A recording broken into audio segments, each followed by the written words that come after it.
যুবদলের সদ্য কারামুক্ত সভাপতি সুলতান সালাউদ্দিন টুকু বলেছেন, জেল জুলুমের পরোয়া আমরা করি না।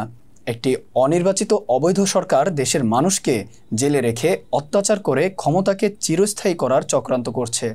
সকল ষড়যন্ত্র ভেদ করে আমরা তারুণ্যের অহংকার তারেক রহমানের নেতৃত্বে এদেশে গণতন্ত্র পুনরুদ্ধার করবই।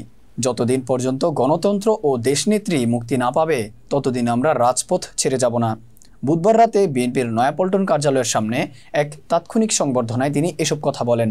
যুবদল সভাপতি সুলতান সালাউদ্দিন টুকু সন্ধ্যা 7:30টায় কেরানীগঞ্জ কেন্দ্রীয় কারাগার থেকে মুক্তি পেয়ে সরাসরি নয়াপল্টন কার্যালয়ে আসেন।